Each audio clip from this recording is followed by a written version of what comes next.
Hello again, friends. Today's video is on the subject of replacing the gears on the Bachmann 3-truck Shay HO scale. Those locomotives are notorious for having bad gears that fail, and indeed mine have. I've got 3 of them, and all 3 have failed gears. Several other YouTubers have covered this subject in some detail, so we don't have to go into every detail, but I just wanted to share my experience with this little project. So here's one of my Shays on the workbench, and the trouble is the drive shaft that runs through the trucks here, and of course here and on the back truck too. That drive shaft has some little tiny gears on it that actually turn the wheels, and the trouble is they're plastic. And the gears split. And when they do that, they don't grip the shaft anymore, and the shaft may turn, but the gears do not.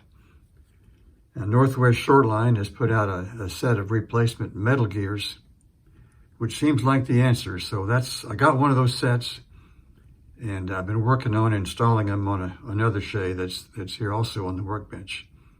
So I'll show you what I've been up to.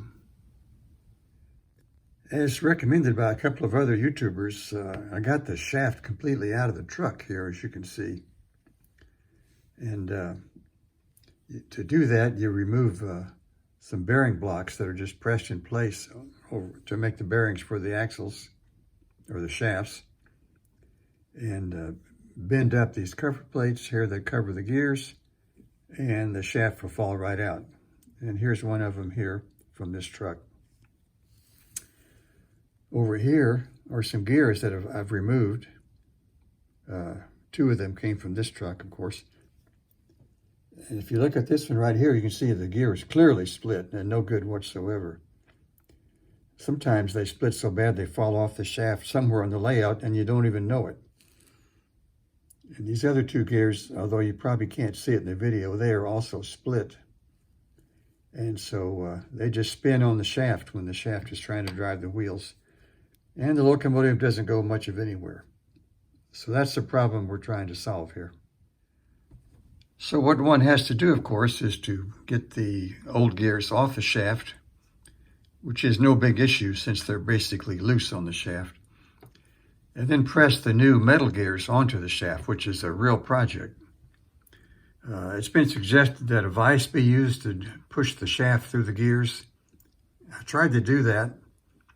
You can see my setup here. I had this vise with a metal plate in here with a hole for the shaft to go through and back into a block of wood. And another metal plate here on this other side to push the shaft with. I didn't have very good luck with that technique. In fact, it was almost a disaster. No matter how precisely I lined the shaft up, it seems like when I started putting pressure on it with the vise, the shaft would buckle and start to bend without going through the gears. So the problem is the Northwest Shortline metal gears are slightly undersized. I got a little table here that shows what I measured. With my vernier calipers, I got the shaft diameter coming out, as you can see, about 0.05 or 0.049, depending on how tight you squeeze it. And here's a couple of sizes for various gears, or rather drill bits. And I tried each of these sizes of drill bits all the way up to 3/64, which is about 3/1000 undersize. And I couldn't get the gears on those shafts without buckling the shaft, which after I did it once, I said, enough of that. I more or less got it bent back into a straight line, but I only want to do that once. So finally, my technique was to go with a number 55 drill bit, which, as you see here, is about 2/1000 oversized, which puts the gear on the shaft without a lot of difficulty, but it's a little bit loose on the shaft. So ended up putting it on the shaft that way and super gluing it. So that turned out to be my technique. So once again, here's that one truck and the shaft that came out of it. And it has had the 2 metal gears installed. You can see them there and here. They have to be positioned very precisely. The shaft has little knurled areas on it where the gears go. And so it seems like if you position the gears precisely over that knurling before using the super glue, they'll turn out to be in the right place. These couplings on each end of the shaft just pull off easily and push back on pretty easily, which of course you have to do before you take the gears off or put them back on. So I've been going through that process. I'm on truck number 2 right now.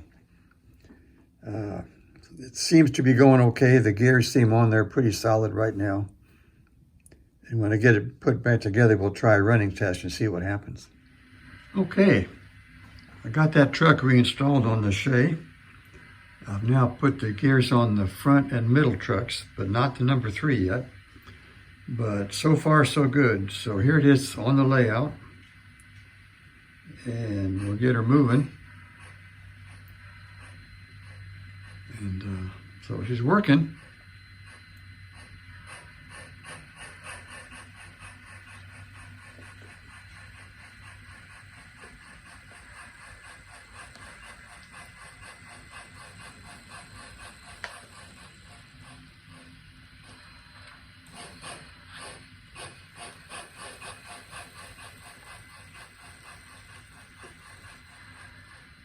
So far, so good, it seems. Well, I took off the tender truck. You see it here.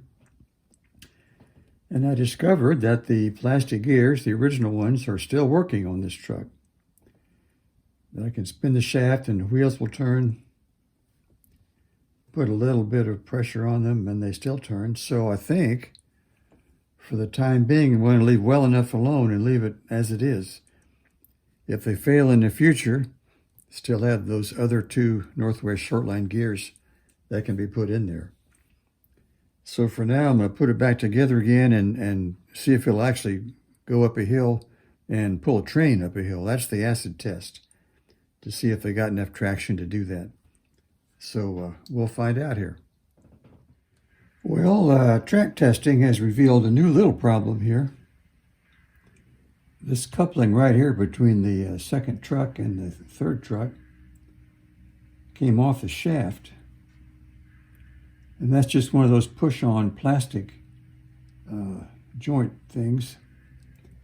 So I guess it's not holding very well. Probably has to be super glued back in place on the shaft right here at the end of truck 2. Otherwise, it'll keep happening. But shouldn't have to take this one apart again because this one has the new gears installed with super glue. So I'll proceed with that little repair, then we'll see how it goes. Well, here we are back from initial track testing. And it's good news and bad news. The good news is, with all 6 axles apparently being now powered, the locomotive actually has traction. It can pull cars, which it really wouldn't do before, even up a hill. The bad news is that there's still something wrong with the drivetrain.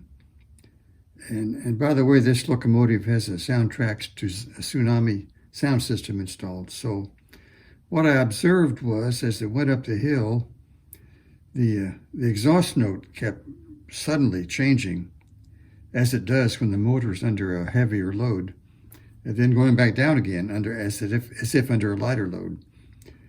And that leads me to think that there's something binding up in the drivetrain somewhere, causing a load on the motor, which is reflected then in the dynamic exhaust from the sound system. So my first suspicion is this drive shaft right here, which is the one that buckled when I was trying to put it into the gears at first.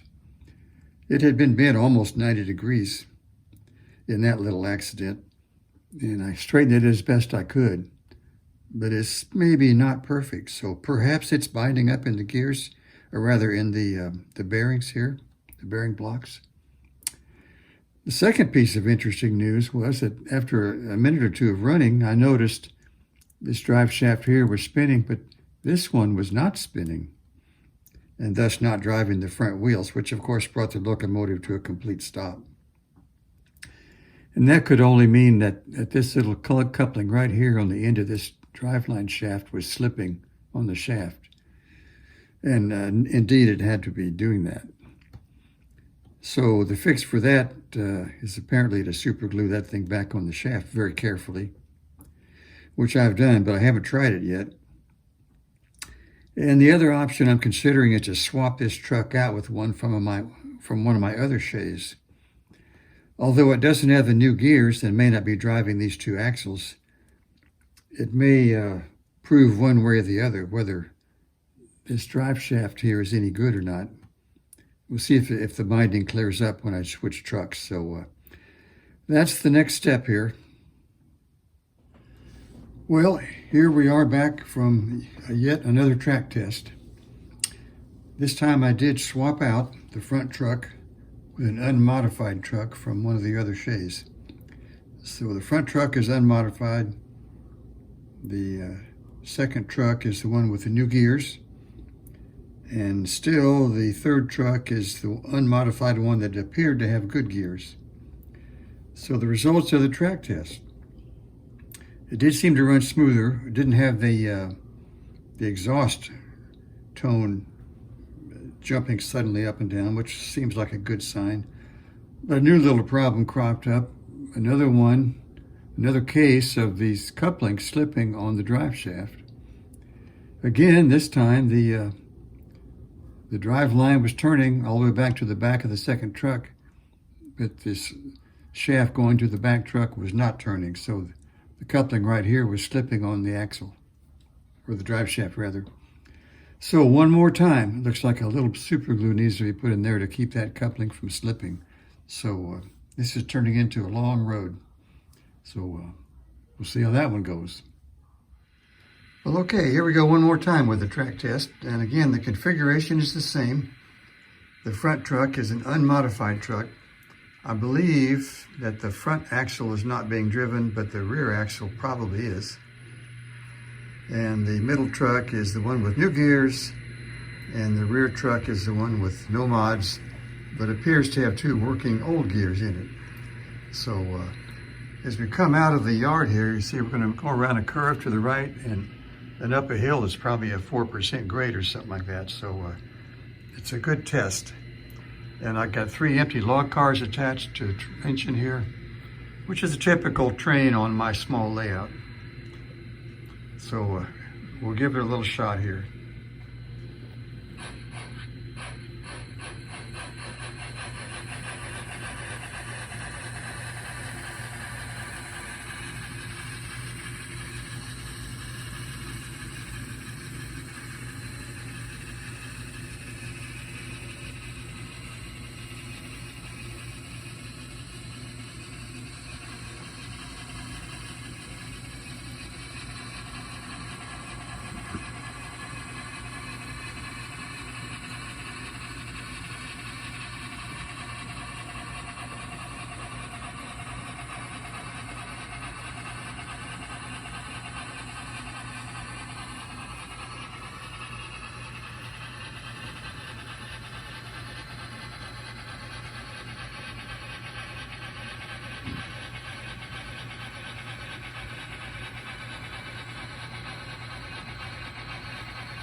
Well, I think we could hear it working harder on the hill.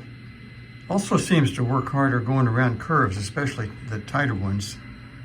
Because I got a little kink in the track right here behind that last coupler where it You can definitely hear it slowing down and working harder. But anyway, it made it through all that, and seemingly it's usable in this configuration, but probably not done yet. Anyway, so far so good. Well, now back at the workbench again. Got a running locomotive, it looks like, but I'm still bothered by the fact that only one of the 3 trucks has the new gears. So given that I've got 3 of these Shays, and so I still have 2 unmodified front trucks, I'm inclined to go ahead and upgrade one of them with the new gears and put it on this locomotive. My main thought was to cobble together one working locomotive from the 3 that I had anyway. So I think that's the next thing. I'm going to take one of the 2 unmodified front trucks and try to get those gears into it. And that'll still leave me 1 unmodified truck to fall back on if necessary. So that's the new plan. Well, here we are about to start work on that front truck to replace the gears. And here it is. And I need to apologize for the jerkiness in those videos of the track test. Of course, I was hand holding the camera to follow the locomotive. I didn't realize it was going to turn out looking so jerky. Anyway, sorry about that. So here's the truck. The first step is to bend up these 2 gear covers. They're metal, so they just bend up pretty easily. That's so there's room for the gear and the shaft to come out. And here's the second one bending up. You can see them there. I won't show the video of the whole process because the next step is to pry off these bearing blocks here, which is a little bit of a tedious process. It takes some work with the X-Acto knife and a screwdriver and stuff and pliers to get them up. So maybe too long on the video, but I'll show it to you when I get it more finished. And so we're underway. And before I even get to taking that drive shaft out of the truck, I can tell by looking. And you probably can't see it on the video, but the drive gear for that front axle is already missing. Looks like it's one of those that was cracked and came off the shaft somewhere on the layout. Who knows? So it's not even there. It's no wonder this front wheels or front axle is freewheeling. Anyway, that's how it goes with this locomotive.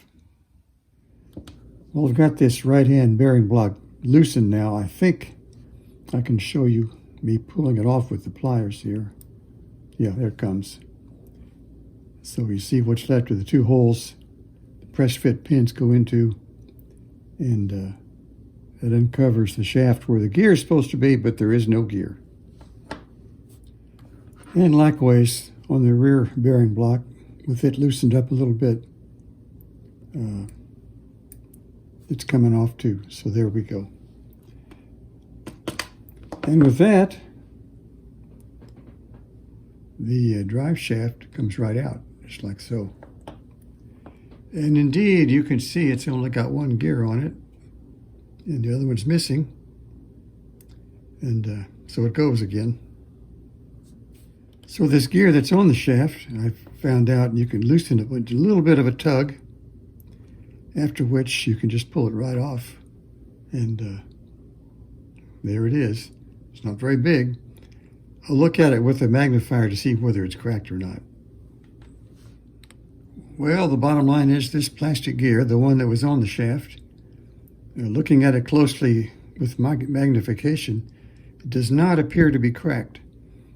So, quote unquote, still a good gear. But I'll replace it with the metal ones anyway. Keep it in reserve. And finally, this universal joint coupling on the end of the shaft needs to be pulled off. I'll try to do it without the pliers first and see if that works. Yep, came right off. So there it is. And there's a little bit of a collar right behind it too that has to come off of there, and you don't want to lose that little sucker because it's part of the correct spacing of all this stuff. So the upshot of all that is, here's the shaft, now free. And like the others before it, measures 50 thousandths. And so same as the others, I expect to step drill the hole in the gears, starting with number 57, which is 43 thousandths, up to number 55, one drill at a time, which is 52 thousandths, so the hole ended up being 2 thousandths oversized. And then it should slip on the shaft without a lot of trouble at that point, and a little tiny bit of super glue hopefully secures it all. So off we go. So here are the two Northwest Shortline gears that are going on this truck. And here's my finger for size reference. They're pretty small. Pretty tough to hold them to drill the holes, but I think most of the time I've been able to grab them with a pair of pliers, making sure the edge of the pliers is flush to the wooden block, and get the drill through them. They drill pretty easy with these step-by-step drilling because you're only taking a couple of thousandths off at a time. But anyway, still got to be careful. So here we are with my trusty Micro Mark drill press set up. And I got the drill on the wooden block, the gear on the wooden block. Close to the edge, it's a pretty flat piece of wood. Coming in with a pair of pliers to hold it, and get the jaws of the pliers flat to the wood, and grip the gear, hopefully straight, square, and true. And this is the number 57 drill bit. It's going to take out 1/1000th of an inch. So here we go.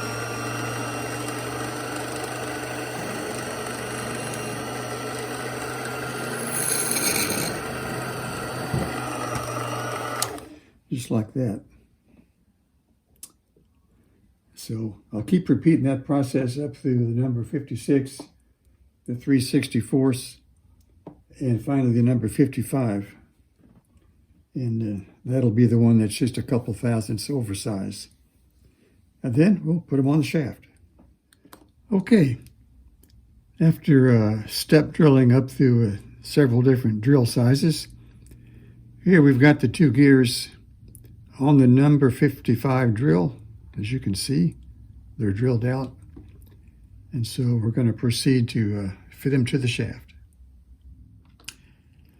Well, here we are with the first gear going on the shaft. This is the rear of the shaft. There's a tiny bit of knurling right there to hold that universal coupling in place. The gear went over that with just the slightest little bit of persuasion from my fingertips. And then there's a knurling on the shaft right about where it is right now, which marks the location where the gear goes. And that one looks like it's going to require a little bit of push from the vise to get it on there. It shouldn't take much, though, based on my experience with the previous truck. But for that, I will have to use my little vise fixture to just give it a little push onto the knurling. Well, here we are with the shaft in the little vise. You're going to push that shaft through that gear. It only has to move like a 32nd of an inch. And you probably can't see what I'm doing here because I got to get down real close with my magnifier to watch it. As I close the vise, it's going in nicely and just covering up the knurling. And hopefully the knurling has just disappeared on both sides of the gear. Well, I got the gear on the shaft, I believe, in just exactly the right spot. Pretty ticklish. I mean, it's got to be within less than 1/100th of an inch, I think, to be in just the right spot. But with a magnifier, you can see the knurling, and it's exactly the same size as the gear. So if it's off, you know it. And now to put just a little tiny dab of super glue down there. And let it soak in. Hope it does the trick. And then, in similar fashion, the little gear at the other end of the shaft, the one that sits right at the end, has been installed. And then the universal joint coupling was put on the other end of the shaft. And I did remember to get that little collar back in here. It just sits loose. It can slide. It'll slide right up against the universal joint there. So at this point, it looks like we're ready to reinstall the shaft on the truck. So here we are now with the front truck reinstalled. Time for another track test. As you can see, I have not put the front coupler on yet, since it has to be removed in case you take the truck off. That's the very, very, very last thing. So we'll see how this goes on the track. Well, here we are back on the track once again for our track test. We'll head out of the yard and onto that right-hand curve and up the grade and see how it goes.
Well, it seems to be working okay, probably as good as it's going to get for now.